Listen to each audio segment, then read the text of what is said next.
مولانا عزیر گل شیخ الہند مولانا محمود الحسن صاحب دیوبندی رحمہ اللہ کے ساتھ مالٹا میں اسیر تھے۔ ایک انگریز عورت نے شیخ العرب والعجم مولانا حسین احمد مدنی رحمۃ اللہ علیہ کے ہاتھ پر اسلام قبول کیا، پھر انہی کے مشورے اور خواہش سے مولانا عزیر گل سے شادی کر لی۔ یہ آپ بیتی اسی نیک انگریز مومنہ کی ہے۔ وہ لکھتی ہیں، میں اپنے والد چارلز ایڈورڈ سٹیفرڈ سٹیل کی 7ویں بیٹی ہوں۔ میں 1885 میں حیدرآباد سندھ میں پیدا ہوئی، جہاں میرے والد کی پوسٹنگ تھی۔ میرے والد صاحب انصاف پسند اور بات کے پکے انسان تھے۔ انہیں ہندوستان اور ہندوستانی لوگوں سے بڑا لگاؤ تھا۔ کبھی کبھی تو وہ خود کو سندھی بھی کہہ دیا کرتے تھے۔ ہماری خاندانی نسبتیں بڑی عظیم تھیں، مگر ہمارے والد کا کہنا تھا کہ شرافت کا معیار کردار ہے، نہ کہ خون۔ بہرحال میں 6 سال کی ہی ہوں گی کہ مجھے تعلیم کے لیے انگلستان بھیج دیا گیا۔ مجھے سچی بات سے ہمیشہ پیار رہا۔ میں ہر بات کا سبب کھوجنے کی کوشش کیا کرتی تھی۔ میں ایک عیسائی کنبے میں پیدا ہوئی، مگر عیسائی کسی ایک عقیدے میں بھی متفق نہیں ہیں۔ عیسائیوں کے بہت سے فرقے ہیں جو ایک دوسرے کو جہنمی قرار دیتے ہیں، اس لیے عیسائی مذہب مجھے گورکھ دھندا سا لگا۔ میری سمجھ میں نہیں آتا تھا کہ حضرت عیسیٰ علیہ السلام خدا کے بیٹے کیسے ہو سکتے ہیں، مگر مجھے دعا سے بڑا شغف تھا اور میں اکثر اندیکھے مالک سے لو لگا کر دعا کرتی رہتی تھی۔ جب میں جوان ہوئی تو میں نے بائبل کو تنقیدی نظر سے پڑھنا شروع کیا۔ مجھے بائبل کے بہت سے بیانات ایک دوسرے سے متضاد محسوس ہوئے۔ مجھے بائبل کے کلام خدا ہونے میں شک ہونے لگا۔ کچھ عرصے بعد میری شادی ہو گئی، مگر میرے شوہر ایک دنیا دار عیسائی تھے۔ وہ میرے فکر و خیال کے ساتھی نہ بن سکے، اس لیے میں نے فرصت کے وقت میں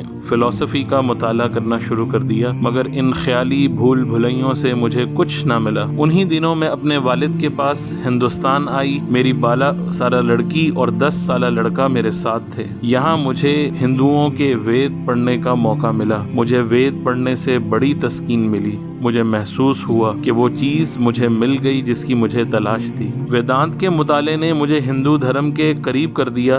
میں کچھ عرصے کے لیے ایک ہندو خانقاہ میں مہمان بن کر رہی اور بالآخر ہندو ہو گئی۔ مجھے راما کرشن کے ویدانتی سلسلے میں داخل کر لیا گیا، مگر مجھے یہ شرک سا محسوس ہوا، چنانچہ اس سے میرا یقین ہل گیا۔ مجھے یہ احساس ہوا کہ حقیقت ابھی اور آگے ہے۔ میں اسی زمانے میں بیمار ہو گئی اور مجھے علاج کے لیے فرانس جانا پڑا۔ وہاں میرے 7 آپریشن ہوئے۔ ہر آپریشن پر موت سامنے کھڑی نظر آتی تھی۔ میں چاہتی تھی کہ میں موت کی تیاری کر لوں۔ میں نے سوچا کہ دنیا ترک کر دوں اور آخرت کی تیاری میں لگ جاؤں۔ لہٰذا واپس جب ہندوستان آئی تو میں نے سنیاس لے لیا۔ میں نے 108 اپنشد پڑھے، لیکن یہ کیا؟ یہاں بھی بائبل کی طرح کے ان گنت تضاد تھے۔ ان میں کون سی بات حق ہے اور کون سی غلط ہے، یہ کیسے معلوم ہو؟ میں ایک بار پھر الجھ گئی۔ مجھے خوف ہو گیا کہ اسی ذہنی الجھن میں کہیں میں پاگل نہ ہو جاؤں۔ مجھے یہ بھی احساس ہوا کہ سنیاس سے میری روحانیت نہیں بڑھ رہی ہے، بلکہ نفسیاتی کشمکش میں اضافہ ہو رہا ہے۔ اسی زمانے میں ہندوستان میں عدم تعاون کی تحریک چل پڑی۔ ہندوستانیوں سے لڑ پڑے۔ الموڑا جہاں پر میرا قیام تھا وہ بھی فسادات سے بچا نہ رہا۔ اسی وقت میرے دل نے کہا کہ یہ خانقاہ میں بیٹھ کر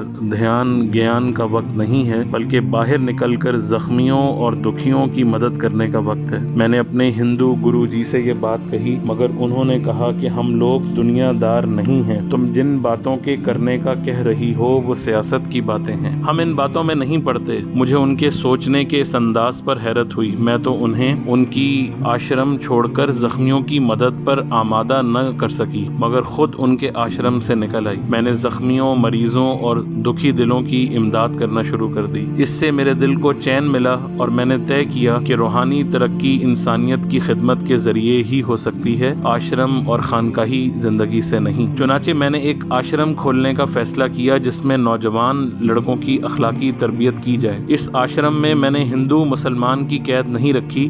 وہاں ایک مسلمان لڑکا داخلے کے لیے لایا گیا۔ یہ لڑکا اپنے والدین کے لیے ایک مسئلہ بن گیا تھا۔ میں نے سوچا جب تک میں مسلمانوں کے نظام حیات کے بارے میں معلومات حاصل نہ کروں، میں اس لڑکے کی تربیت کا حق ادا نہ کر سکوں گی۔ اس نیت سے میں نے قرآن پڑھنا شروع کیا۔ اب تک میں مسلمانوں سے ڈرتی تھی۔ میں سمجھتی تھی کہ مسلمان ایک قسم کے ڈاکو ہوتے ہیں جو ہر قسم کا ظلم کر سکتے ہیں، لیکن قرآن نے میری آنکھیں کھول دیں۔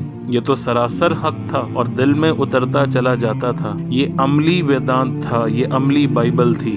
میں اب تک کن اندھیروں میں بھٹک رہی تھی۔ افسوس کہ یورپی مستشرقوں نے اسلام کی کتنی غلط تصویر پیش کی ہے۔ وہ مذہب جس میں خونخوار بھیڑیوں کا مذہب سمجھا جاتا تھا، مکمل سچائی کا دین تھا۔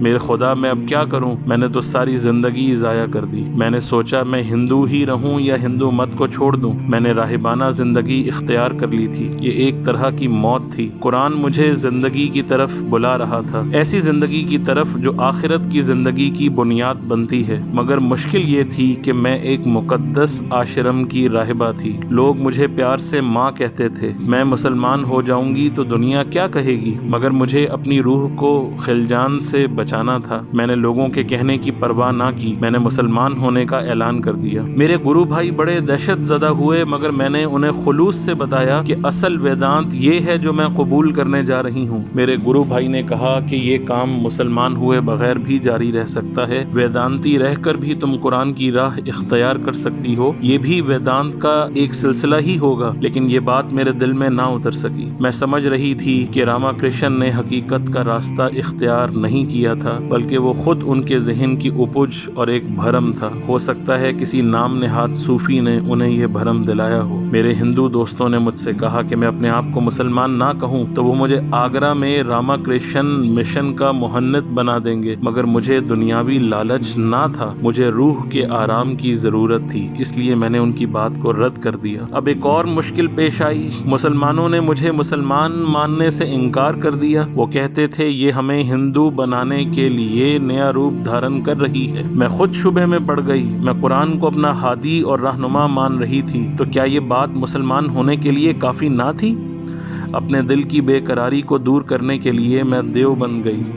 میری بیٹی میرے ساتھ تھی۔ ہم دونوں بے پردہ تھیں۔ ہم نے مولانا حسین احمد مدنی سے ملاقات کی، اپنی بات ان کے سامنے رکھی اور پوچھا کیا ہم مسلمان نہیں؟ مولانا نے ایک زوردار قہقہہ لگا کر کہا تم حقیقتاً مسلمان ہو، تمہیں اس میں شک کیوں ہے؟ مولانا حسین احمد صاحب مدنی کی عظمت ہم دونوں کے دل میں بیٹھ گئی۔ انہوں نے ہماری بہت خاطرداری کی۔ بعد میں وہ ہمیں ایک بار بنگلور ملنے بھی آئے تھے۔ انہی کے ساتھ ان کے ایک دوست مولانا عزیر گل بھی تھے۔ مولانا حسین احمد مدنی مولانا عزیر گل کو بہت چاہتے تھے۔ ایسے لگتا تھا جیسے وہ دو دوست لڑکے ہوں۔ وہ ایک دوسرے سے معصوم مذاق بھی کرتے، ایک دوسرے کی ہنسی اڑاتے اور کبھی کبھی ایک دوسرے کو چڑھاتے بھی تھے۔ مجھے ان کی محبت پر رشک محسوس ہوا۔ وہ دن بھر ہمارے پاس رہے۔ جب وہ چلنے لگے تو میں نے مولانا حسین احمد مدنی صاحب سے کہا کہ وہ پھر تشریف لائیں۔ اس پر انہوں نے کہا کہ میں تو زیادہ یہاں نہ آ سکوں گا، مگر مولانا عزیر گل کبھی کبھی آیا کریں گے۔